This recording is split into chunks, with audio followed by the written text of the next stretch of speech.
নমস্কার, cooking and blog বাইটিতে আপনাদের সবাইকে স্বাগত। আজকে বানাচ্ছি দারুণ সুস্বাদু কাতলা মাছের তেল ঝাল রেসিপি। সম্পূর্ণ ভিডিওটা স্কিপ না করে দেখার অনুরোধ রইল। তো এই রান্নার জন্য আমি এখানে কাতলা মাছের পিসকে লবণ হলুদ মাখিয়ে নিয়েছি। এটাকে 10-15 মিনিটের জন্য সাইডে রেখে দেবো। রান্নার জন্য কড়াইতে পরিমাণ মতন সর্ষে তেল ধোয়া ছাড়া পর্যন্ত গরম করে নিয়েছি। তারপর ম্যারিনেট করে নেওয়া মাছের পিসগুলো তেলের মধ্যে দিয়ে দিচ্ছি।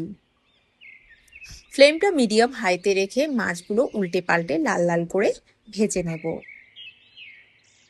তো মাছগুলো ঠিক এরকম লাল লাল করে ভেজে নিয়েছি। এবার এগুলোকে আমি তুলে নিচ্ছি। এর থেকে বেশি কড়া করে ভাজবেন না বা এর থেকে কম কড়া করেও ভাজবেন না। এরকম লাল লাল করে ভেজে নেওয়ার পর মাছগুলোকে তুলে নিয়েছি। বাকি মাছগুলো একইভাবে ভেজে নিয়েছি। তারপর মাছ ভাজা তেলের মধ্যে আমি এলাচ, দারচিনি, 1 চামচ গোটা জিরে, একটা শুকনো লঙ্কা ফোড়ন দিয়েছি। তারপর 2টো মিডিয়াম সাইজের টমেটো কুচি দিয়ে দিলাম। তার সাথে অল্প একটু লবণ আর কিছুটা ধনেপাতা কুচি দিয়ে টমেটোটাকে বেশ ভালোভাবে মিডিয়াম ফ্লেমে কষে নেব।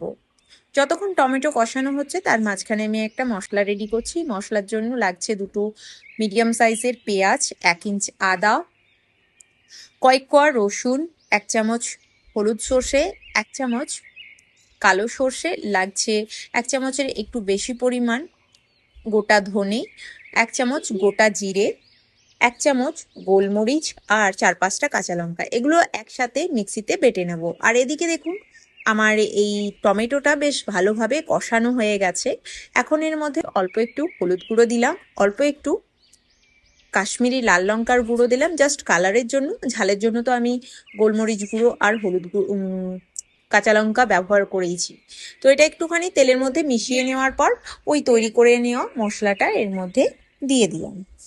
দিয়ে বেশ ভালোভাবে মানে এই মশলাটাকে মিশিয়ে নেব। মিশিয়ে নেওয়ার পর 1 মিনিটের মতন হাই ফ্লেমে কষিয়ে নেব। তারপর ফ্লেমটা লোতে রেখে ঢেকে ঢেকে প্রায় 4-5 মিনিট সময় ধরে আমি এটাকে কষিয়ে নিয়েছি। দেখুন মশলা থেকে খুব সুন্দর তেল ছেড়ে দিয়েছে।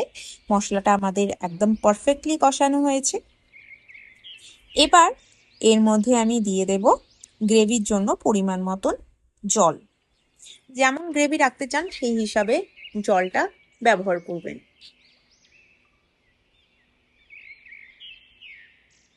এখন এর মধ্যে স্বাদ মতন লবণ যোগ করে দেবো আর ফ্লেমটা মিডিয়াম হাইতে রেখে ঝোলটা ফুটতে দেবো।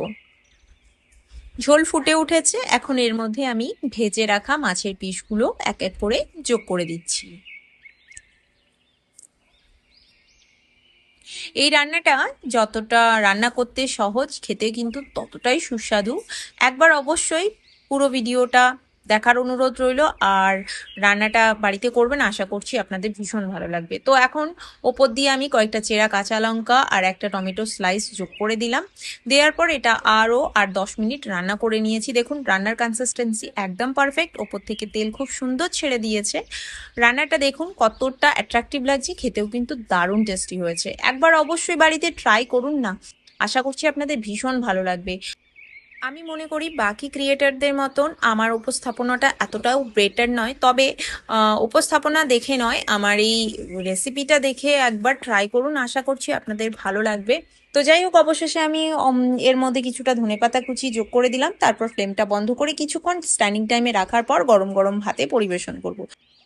তো বন্ধুরা, আজকে রেসিপি কেমন লাগলো কমেন্ট করে অবশ্যই জানাবেন।